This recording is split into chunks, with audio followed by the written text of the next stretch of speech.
Well, welcome everyone, and thank you for joining us for this Garrison Institute Pathways to Planetary Health Forum. I'm Stephen Posner, Director of the Pathways to Planetary Health Initiative. Before we begin today's session, I'd like to review just a few logistical items about this session. We're on a Zoom webinar, so participant audio and video will remain off. All questions and comments can go into the Q&A box below. My kind colleagues Jen and Fru will read what you write there, as will I, and we'll get to as many questions as we can toward the end of today's conversation. We are recording these sessions, and you will have a chance to view recordings as well as a schedule of upcoming programs at garrisoninstitute.org. This online event is part of our Pathways to Planetary Health Forum 2025 series, which has been exploring topics like resilience, well-being economies, bioregional regeneration, and ecological cultures. It is now my pleasure to introduce our esteemed guest for today, Kurt Hoelting. Hello, Kurt. Really great to be with you, Stephen. Thank you. Kurt grew up by the shores of Puget Sound and makes his home on an island in the Salish Sea. He has lived a migratory lifestyle his entire adult life, heading north every summer to work as a commercial fisherman and wilderness guide in Southeast Alaska. A graduate of the University of Washington and Harvard Divinity School, Kurt is an ordained minister, Zen practitioner, and mindfulness teacher who has sought to blend his passion for spiritual inquiry into his life on the wild edge of Alaska. He is the author of the recently published book, Apprentice to the Wild, and published in 2010, The Circumference of Home, One Man's Quest for a Radically Local Life. Welcome all to the show, and welcome again, Kurt. Yeah, I feel honored to be here. I'm looking forward to this conversation. So I would like to suggest that we begin. First of all, thank you all for joining, and I'll look forward hopefully to some chat opportunities and your questions. But I wanted to start with just a brief put on my mindfulness teacher's hat and just briefly invite a moment of arrival. So if you're comfortable with it, I'd like to suggest that take a moment to just drop awareness into your body, wherever you are arriving to, wherever you are, wherever your home is right now, and just take a moment to feel the body sitting here, and perhaps a moment to connect with a conscious breath or two. And wherever you are, in whatever room you are, also to take a moment to think of your place on the planet and what is unique and beautiful and enduring about the place that you inhabit in your actual life, and how that can inform this conversation. I'll be thinking about that a lot as well. And then I wanted to offer a short poem, a poem by the Northwest poet David Wagner, kind of as an invitation to a way of being present. And it's a poem called Lost. And he writes, "Stand still. The trees ahead and bushes beside you are not lost. Wherever you are is called here, and you must treat it as a powerful stranger, must ask permission to know it and be known. The forest breathes. Listen. It answers, I have made this place around you. If you leave it, you may come back again, saying, here. No two trees are the same to raven. No two branches are the same to wren. If what a tree or a bush does is lost on you, you are surely lost. Stand still. The forest knows where you are. You must let it find you."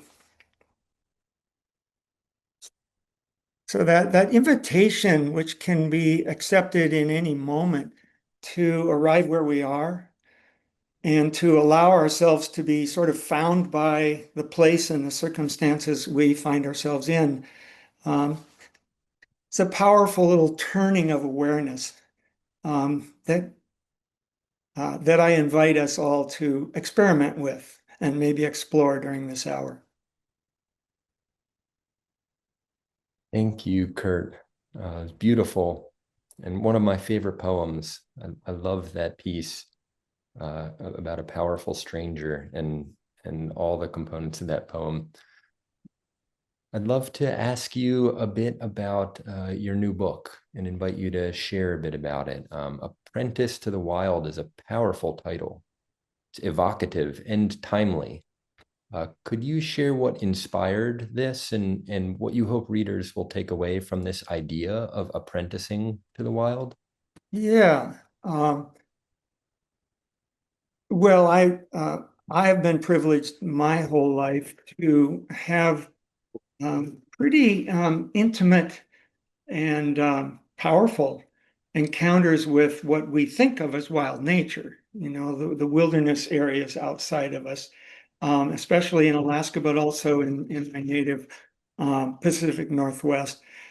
So through my work and a lot of my leisure as well, I have approached my life as kind of an apprentice to wildness. Um, but the dual part of that in my book and in my title really grows out of my own spiritual practice.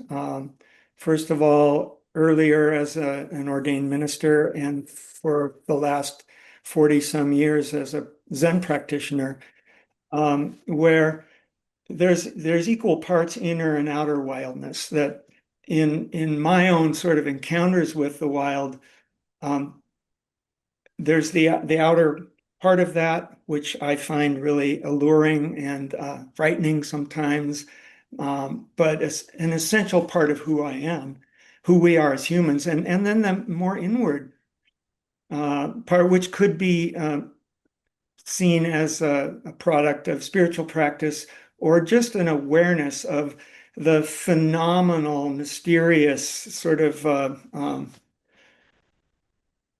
astonishing level of complexity that we are born into when we're born into a human body, and all the ways that learning to pay attention to that inner wild of the human mind, the human heart, the human body, um, for me has been what has made my work most sort of fascinating and alluring. Is doing that both at the same time. So a lot of my book explores my life both as a commercial fisherman and wilderness guide in Alaska. But as a guide, I incorporated um, mindfulness practice and elements of meditation practice and contemplative silence into my week-long kayaking expeditions that I led for 25 years in Southeast Alaska, often in extraordinarily wild places where our human presence really put in a radically different perspective. And I can talk a little more about that later. But that's what inspired the title, and that's kind of the through line of the book is uh, nature, human, and wild, and the interface, the many ways that um, we become who we are through where we are and how we interact with where we are. Hmm. I'd love to hear more about your wilderness guiding experience now and to ask what the genesis was for that dimension of your work, where you Yeah, were both guiding people in very remote, wild places and integrating contemplative silence and mindfulness practices throughout. Yeah, would you share a little of the story of the genesis of this work? sure. So I began commercial fishing as a freshman in college at the University of Washington, salmon seining in Alaska. I sort of stumbled into it. And like many people who happen to go to Alaska in their young adulthood, um, it sort of ruined my prospects for, more conventional careers. I was so immediately hooked by the intensity of that level of wild nature, having grown up in the presence of a lot of that in the Seattle area as well. So as you mentioned, I went to Harvard Divinity School, and I had a phase of my early career life as an ordained minister. But during that time, while I also throughout divinity school and the following years, I continued to go to Alaska every summer to fish. So I had this dual life, and I felt like a dual life in a way. And um, once I started my Zen practice, and that came a lot through a relationship that I was lucky enough to establish with the poet Gary Snyder, um, when, both through his writings, but he came to Alaska in the early 80s when I was living there year round in Petersburg. And I was able to talk him into including Petersburg on his tour of small rural communities in Alaska. And at that point, I had started a Zen practice just on my own. I was very much on my own in Alaska with that. Um, and Gary kind of took me under his wing and invited me to start coming down to retreats at his home Zendo, small Zen community in Northern California called Ring of Bone.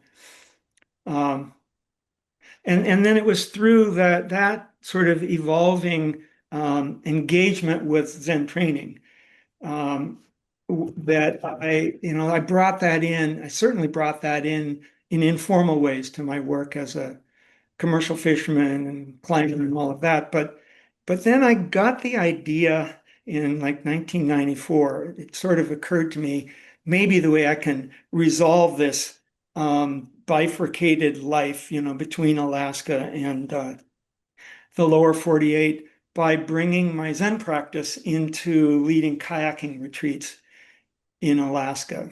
Because commercial fishing, the engines are always on, the hydraulics are always on, you're always working, and you may be in an, just jaw-droppingly beautiful place. But I just had this hunger, this growing hunger to be out in it with silence, kind of in the spirit of what my practice as a Zen student had brought alive in me.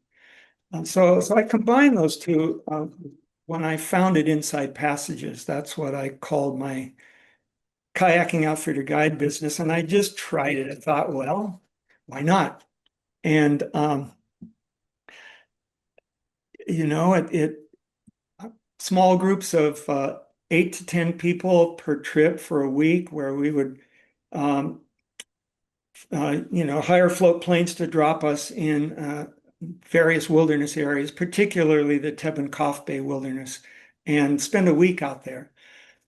And my motivation was to selfishly, just so I could experience that myself, but also to bring contemplative silence and basic mindfulness meditation practice into the experience of being immersed in this level of wildness, where you're kayaking every day with humpback whales and, there's salmon during that time of year pouring in by the hundreds of thousands, where the degree of, it's a much more, I've always thought of it as a much more ancient part of what it means to be human, because that's where and how humans lived until the very recent past. So it's in our genes, it's in our DNA, but it's not in our experience, most of us, certainly not on that level.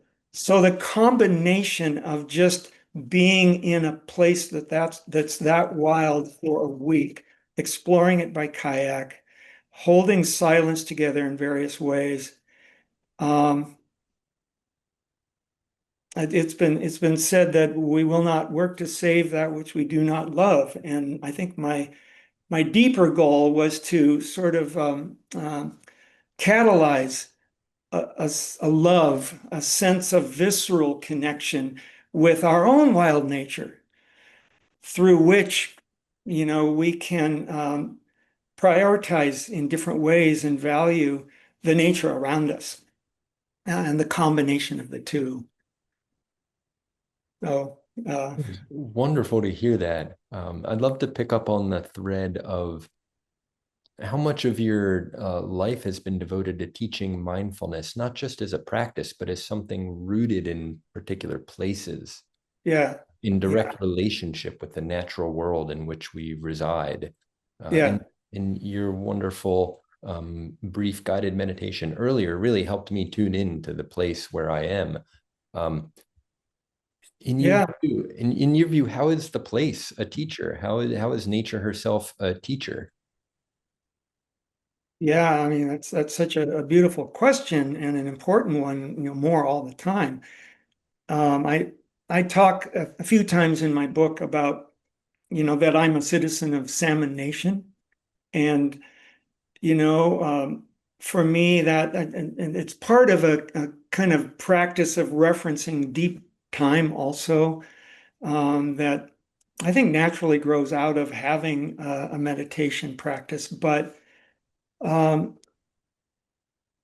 where, sort of in the longer view of time, for me in my region, salmon was the not only the iconic species, the kind of totem species that impacted coastal tribes all the way from San Francisco Bay around the Pacific Rim to Hokkaido. I mean, the first salmon ceremony, there was a version of that all the way around, and an understanding of obviously this is true of any indigenous culture, is that our well-being is so intimately tied to our knowledge of place. How and where we hunt, where we get our clothing and our medicines and our hardware, building materials, it all has to come from where we are. And, we've lost so much of that. And for me, the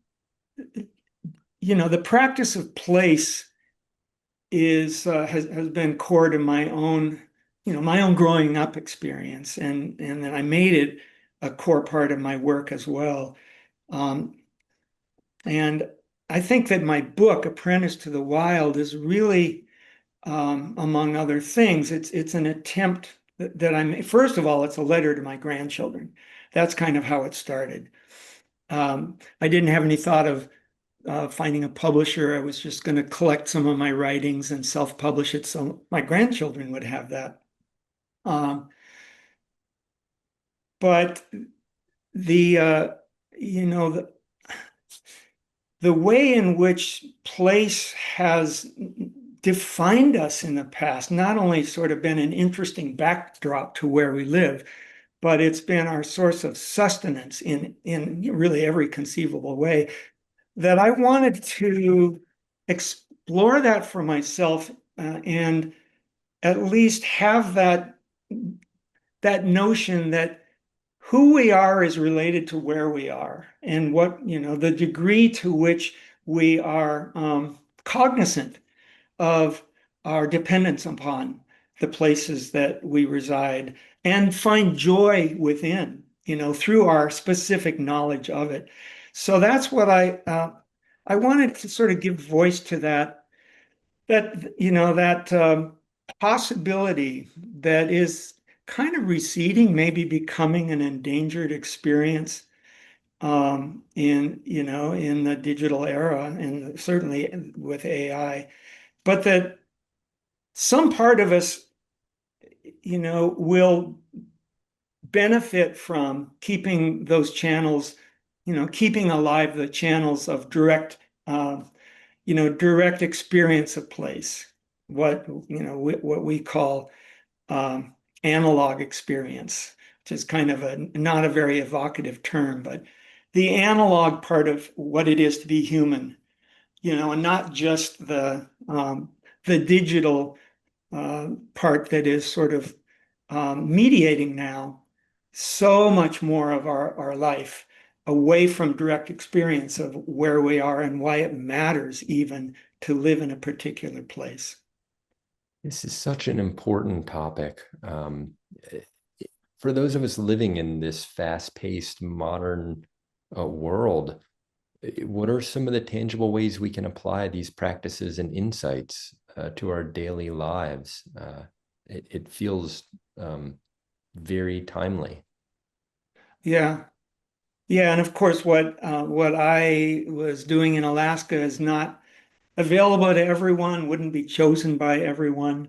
Um, and so what I was really working with personally was um, trying to trying to sort of set the table for an experience of fully functioning ecosystems or something close to fully functioning ecosystems in the sense of being, including human beings, as it always has, but where we are in company with and neighbors to and closely related to a whole host of different species of plants and animals, aware of whether, but actually, there is no place, and I talk about this in my book as well, there is no place where we can escape from the wild, given that our own bodies are wildness incarnate, for starters, and that we cannot survive as we're learning in so many ways, now through our encounters with climate change and other really vexing, environmental issues, that wherever we are offers its wild nature to us.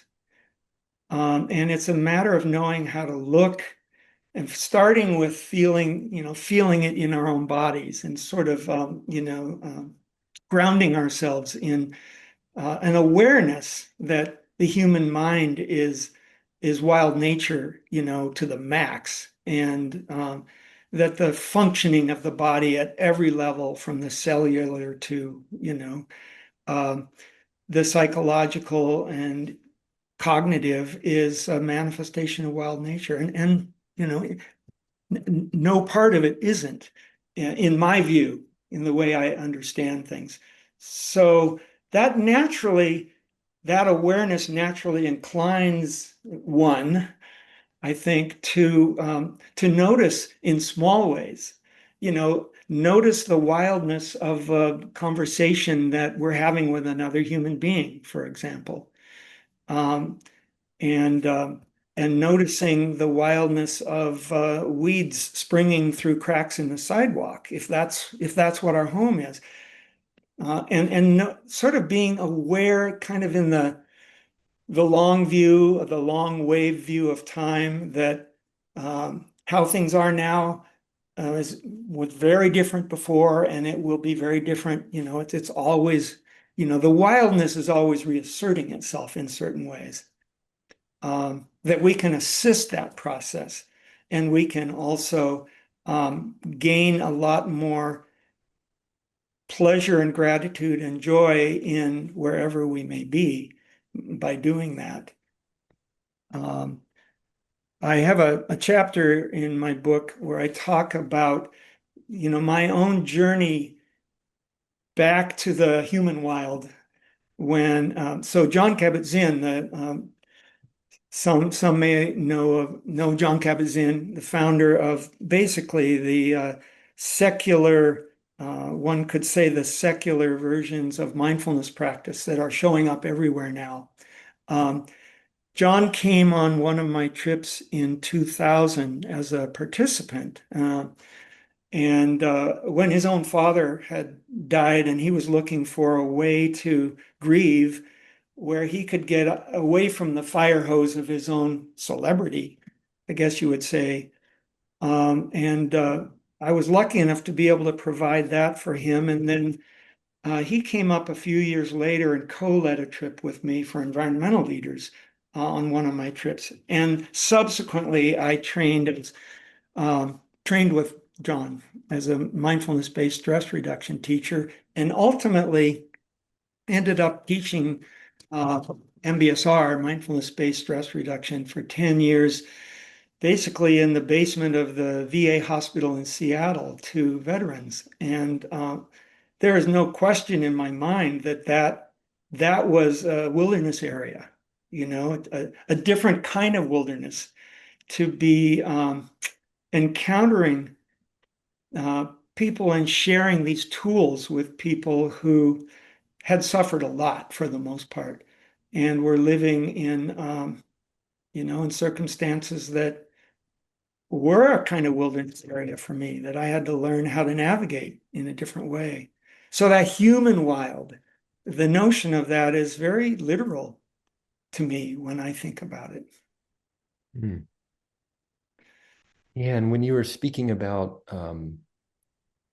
how wildness will reassert itself and show up again in places where maybe it doesn't appear to exist, it made me think of the sort of common daily experiences of wildness, lowercase w wildness, as Yeah, well as the great big awe-inducing capital W yeah, wildness.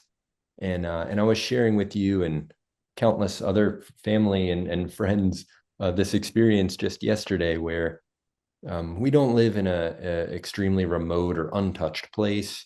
I live in rural Vermont, but near a city and near some suburbs. And I was delighted yesterday to see this gray fox family that's been showing up lately near where we live. And gray foxes are not incredibly rare here, but they're uncommon to see. They're pretty elusive, quiet, and tend to remain hidden from sight. And and I'm thinking about how when I encountered these two kits and the mother fox, it was also an encounter with my own response to a mother becoming territorial about her babies and where I right. was in relation to her and the babies. Um, and and you mentioned something about well-being tied to knowledge of place. I think it's also tied to how we're known by a place.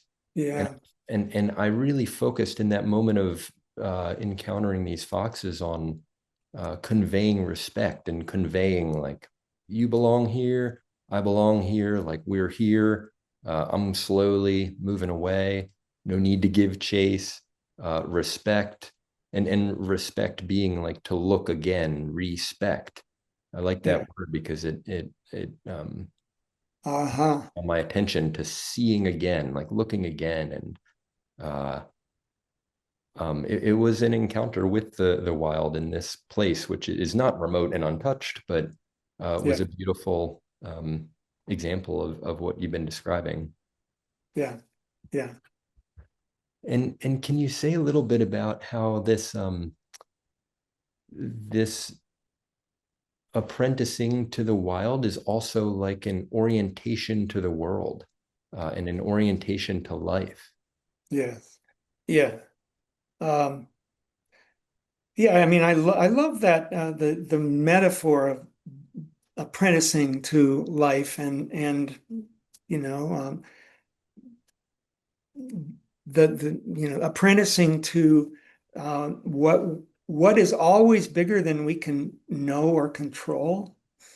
I mean, that's part of what apprenticing to life is, I think, in the context of any kind of practice of presence, any kind of practice of gratitude. Um, yeah, um, That brings to mind the deep time evoking quote that you have in your book. Uh, it's a Zen saying about oh, never forget the 1,000-year view. never That one. forget the 1,000 year view. That's it. Yeah, yeah, yeah. In my in my book, I basically, I'm holding in mind, and I talk briefly about it, what I consider to be my refuges, um, my ways of maintaining contact with the world in ways that feel real and honest, but also vulnerable. And one is I just call practice of presence, which is um, it can be seen in spiritual terms or not, but just the choice to return attention that um, the only refuge from regrets about the past or catastrophizing or fears about the future. The only reliable, always reliable, and accessible refuge in my experience is the present moment and knowing how to sort of uh, just kind of invite attention, invite awareness back to what is happening around us right now. I was I stumbled on a quote by Simone Weil a couple days ago that the the only way to reach big truths is to stick with small truths every step of the way. And I think that in our sort of you know uh, our pull toward big questions and big problems and big solutions, we miss the fact and often get off track a little bit that it's the one step at a time, small stuff that has led to big breakthroughs and big understanding, big uh, discoveries, big breakthroughs, and big changes in policy. It's really grounded in the present moment and how we're inhabiting the present moment. So there's that, and then I talk in my book about um, the wisdom of uncertainty, and that's core to my Zen practice. But the understanding, I mean, there's a lot of Zen sayings, and I quote some of them. One about beginner's mind is to to a beginner, the possibilities are many. To the expert, the possibilities are few. That's something Shunryu Suzuki was famous for saying. But just that uh, not knowing is most intimate. So the choice to not know what the future is going to bring is grounded in reality, in the sense that we honestly don't know what's going to happen 5 minutes from now. We honestly don't know, let alone 5 years or 50 years from now.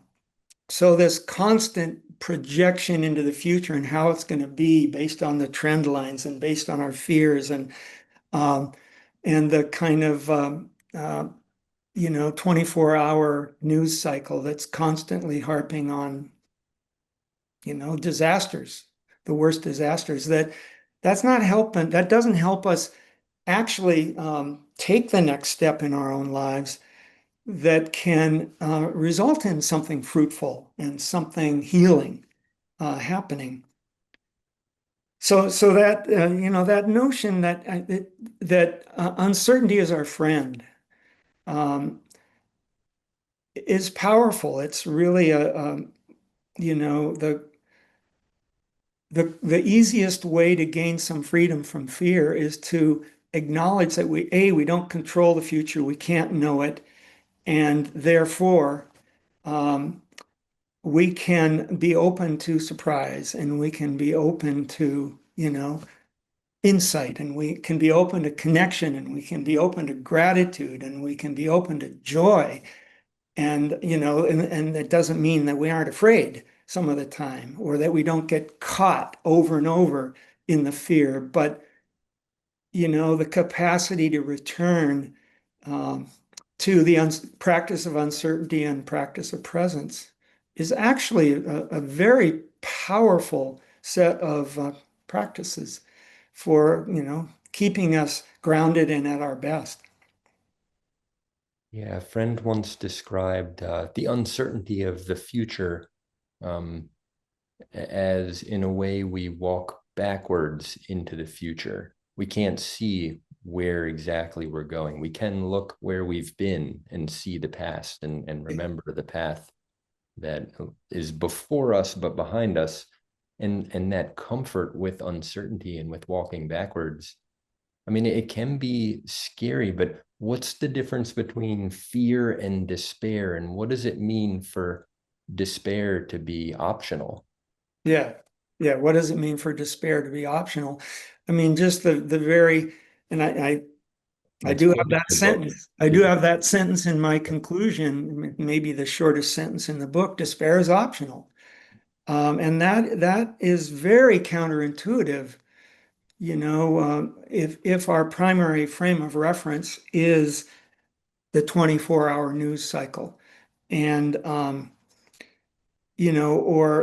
or attachment to results that if we don't achieve them, we failed. Um, Mhm. so yeah, I think that is super important point and very much um, if not ignored and maybe even scoffed at within certain aspects of an activist, an activist orientation toward, what we have to do and what we have to achieve and what's going to happen if we fail to do or achieve.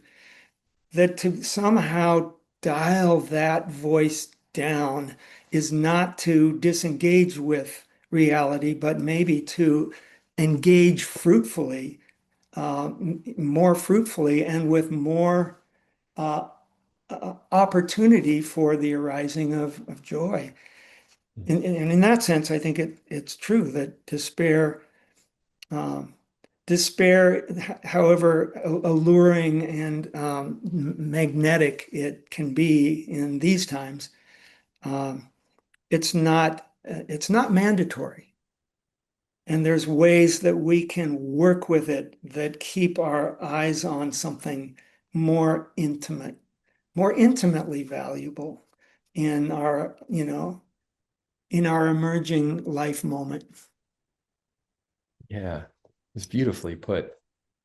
And yeah, these days, my experience of the news cycles that it can be healthy to look enough to generate compassion, but not to look so much that I'm impacted deeply and I'm carrying around all of the Yeah. rushed attention getting drama of the latest news cycle. And one of the things I've found that can be really helpful is just the unhurried human connection. And I feel like you speak to that very eloquently throughout the book. But that's a choice that is available to us, but that we have to make. We have Yeah. to know, we have to recognize its absence, recognize the consequences of its absence, mostly by how it lands in the body when we separate from. Um, but we also have to know how to choose to come back. Mm. And that's a practice. It's a practice.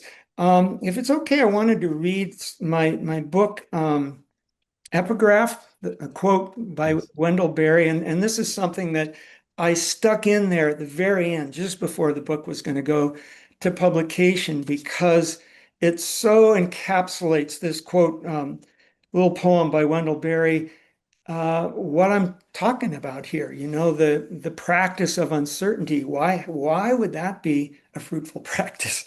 Um, so Wendell Berry says it may be that when we no longer know what to do, we have come to our real work. And that when we no longer know which way to go, we have come to our real journey. The mind that is not baffled is not employed. The impeded stream is the one that sings. I just love that sort of irascible um, insistence by Wendell Berry that, to be baffled is not a bad thing. To be baffled is to happen to be in a human mind, in a life that is incomprehensible in so many ways and doesn't follow rules and doesn't, deliver what we think it should or that we think we deserve. So that bafflement can be actually a signal that maybe starting to get on the right path. Um, and then, in the concluding chapter um, that I call Embracing the Storm, I quote Václav Havel, and this is also a quote that many will have heard, but it's, he's writing from prison in, the Czech Republic or Czechoslovakia while it was still under Russian rule. He says, hope is an orientation of the spirit, an orientation of the heart. It is not the conviction that something will turn out well. It is, but the certainty that something makes sense regardless of how it turns out. Um, that's a tough assignment. That's a tough assignment to trust that deeply in reality, knowing what it's doing in a certain sense. And that, our job is to participate in that as best we can, but not get hooked by having, the feeling that it has to be a certain way. Um, so that's how I bookended, my book was with those two quotes. And, it's very counterintuitive, but I think it's deeply true.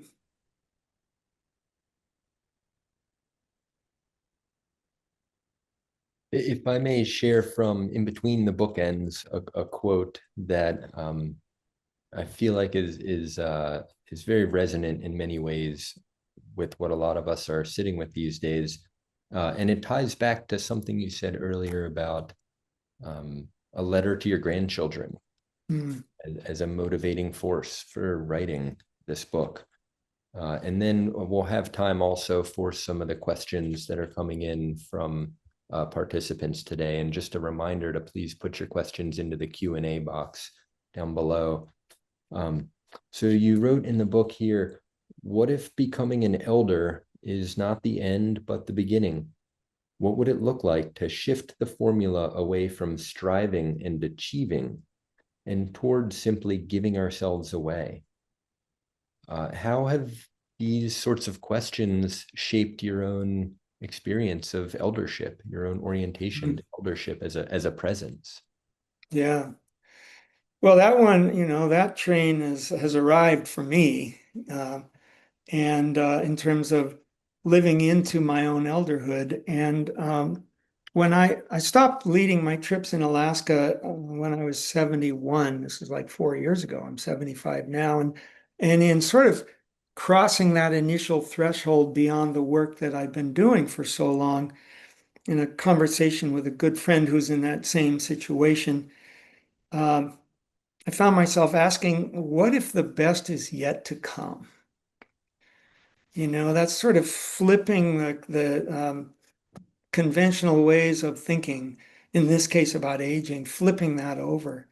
Um, and some of the wildest and most extraordinary and life-changing experiences have sort of bubbled up and happened in those 3 years that I never would have dreamed of doing or thought or planned ahead to do. And I talk, so the closing section in my book, I call Becoming an Elder. And I think, the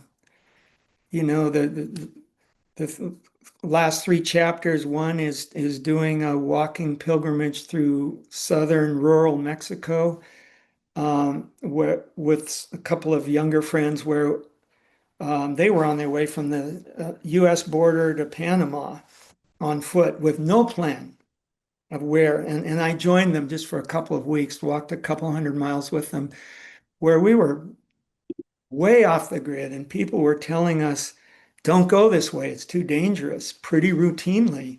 And yet we were encountering nothing but kindness and generosity. Um, Found ourselves camping with Guatemalan refugees a couple of times, where they're heading north on foot and we're heading south on foot, and listening to their stories. It was life changing in the best way, and it was risky. I mean, there was an element of risk.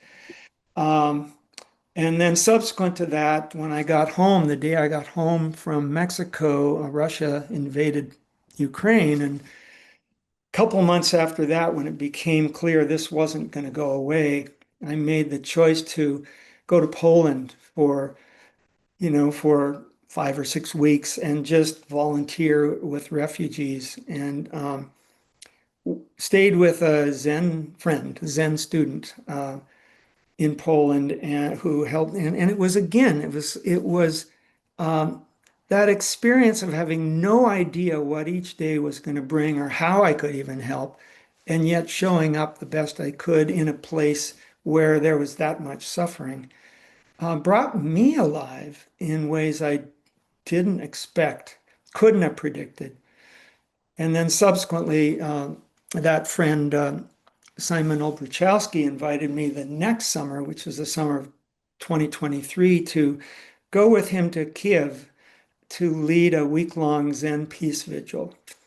And, we did that with the war going on. And again, on paper, I mean, there's risk there, but the actual risk um, wasn't nearly as great as it's portrayed in the news media. And it was the relationships I formed during doing that week are daily shaping me uh, now as I do my own sort of rethinking about what does history tell us about these cycles that we're going through, and the one we're going through now in the United States.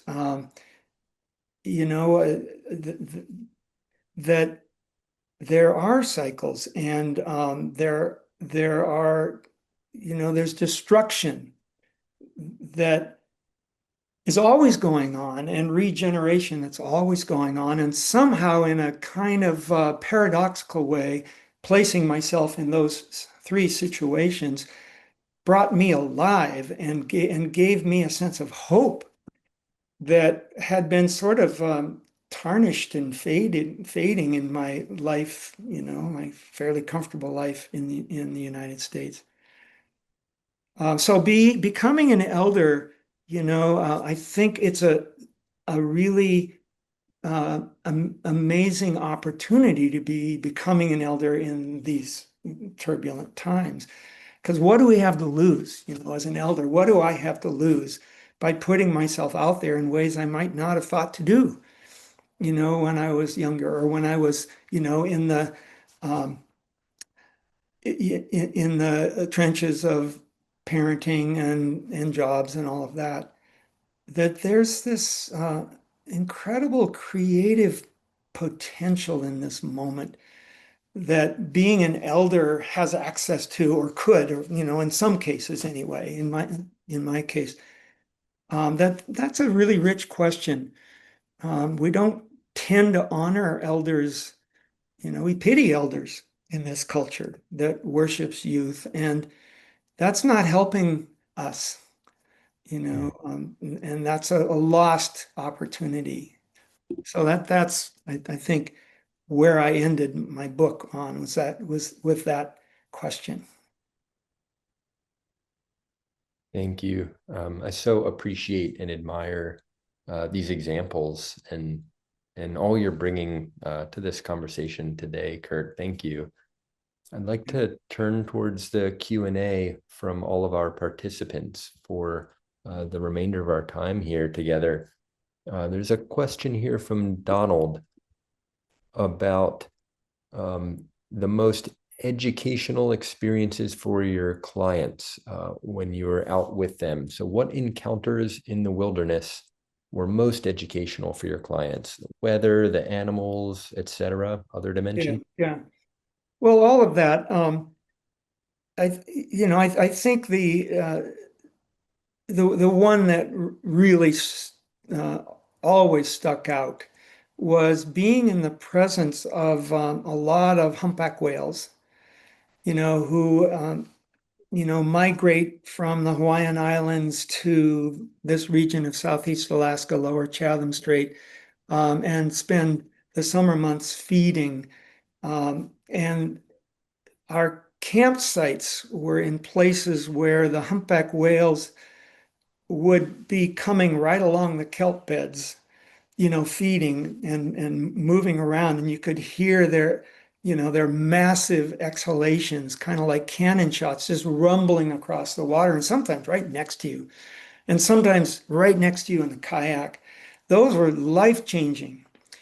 And in the morning, we would begin our days with an hour and a half of, first of all, half hour of sitting meditation, and we do it rain or shine, qigong movement, and then half hour of walking meditation, where we're holding silence that whole time, serious meditation retreat in that sense. And the whales, we're sitting there, and the whales are just, you know, explosive exhalation, maybe 50 feet away, and then kind of the inhalation of a barnyard full of air. And we're sitting there watching our own breath and trying not to just freak out, to be so close. That is a visceral experience.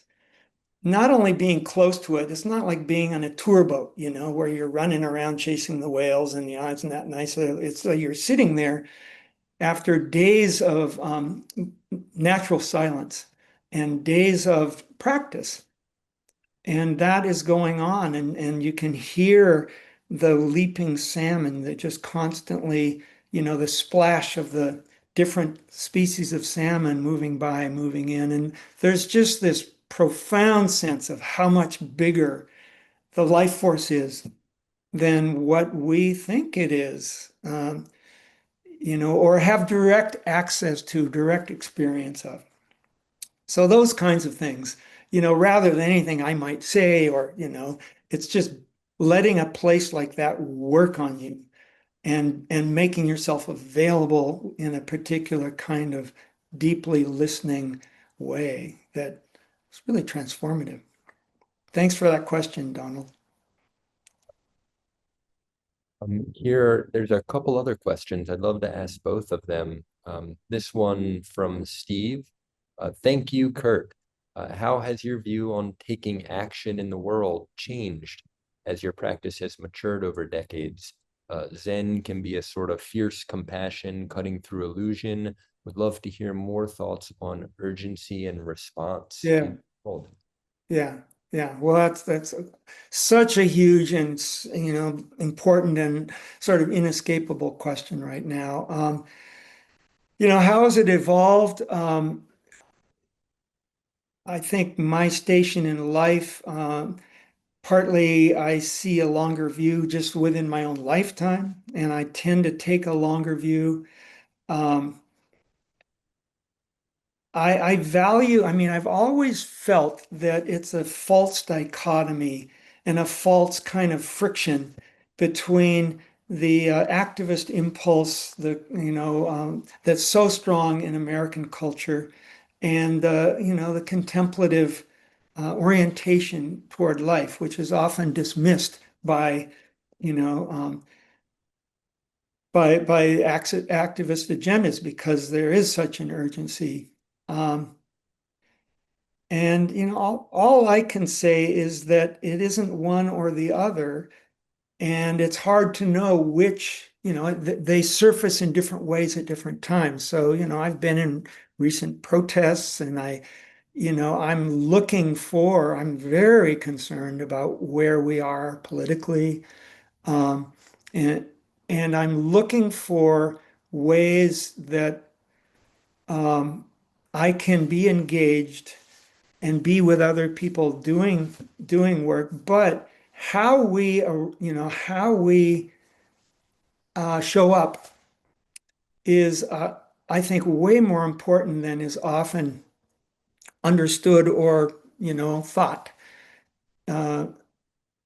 that's showing up with, having done the work of cultivating compassion for self and other, um, of really distrusting either or black and white, us against them stories about what's going on. I think that dismantling that kind of story is, in my view, maybe the most potent um, tool for being able to make a difference. But again, the differences we make are not usually big things in the big sphere. They're ways of being present to others in the moment, sort of on the spot, that can have impacts far beyond what we imagine. So it's a both and, but it needs to be both and. Yeah, I love it. And this question from Rochelle, I think follows very nicely here. It's a particular dimension of action. How do you think about service, and how does that play into your practice and life? Yeah, yeah. Well, first of all, hello, Rochelle. I think it's probably Rochelle, who is a good friend of my daughter, Kristen. But yeah, again, service, I think the impulse to serve, to be of use, um, emerges out of a practice of presence. A practice that actually intentionally cultivates gratitude and intentionally cultivates, joy. Uh, so the impulse to serve, and then in the act of serving, I've certainly found this over and over and over again. We make ourselves larger. We gain a sense of connection with something so much bigger than ourselves, which is the sense of being isolated individuals is, an energy sink of the first order. It's not helpful. And it's not actually true, when we take steps to put ourselves, but we have to take those steps and risks. We have to take the risk of putting ourselves out there. Often when we don't know what to do and we don't know how to be helpful, sometimes that's the most helpful. And the way shows itself. Um, I don't know. I mean, uh, I would love to have that conversation with you, Rochelle, one on one, because it's such a rich one. Yeah, yeah, I agree. Well, we are in the final minute or so here, and before we wrap up, Kurt, I'd love to just ask if there is a thread you feel most called to share, something that feels especially alive for you right now, whether it made it into the book or not, just Yeah, a closing remark. yeah, yeah. Well, just how much I've enjoyed my connection with you, Steve, and beginning a friendship with you and the Garrison Institute. I've had the privilege of leading a couple of retreats there a few years back, and really respect the work of the Garrison Institute. So I feel honored by that, and um, I would invite anyone who's still out there who would like to contact me if you have a question or would just like to connect, because for me, the what I hoped might emerge out of this book is exactly this kind of conversation and opportunities to connect. We make ourselves bigger, and we make life more meaningful every time we do that. Lovely. Thank you so much for joining us today, Kurt, and for such a great conversation. And thank you all for joining us today. Just a brief reminder here at the end, all of these Garrison Institute online forums are offered free of charge. So if you would like to support our programming and the work of our wonderful guests like Kurt, please consider going to our websites and clicking the donate button or to make a contribution in some way. And you can find a full list of upcoming programs on our website calendar. So I hope that you can join us again soon. And Kurt, I look forward to keeping in touch and talking before long. Thank you Yes, again so much. thank you. Thank you all. Bye for now. Bye.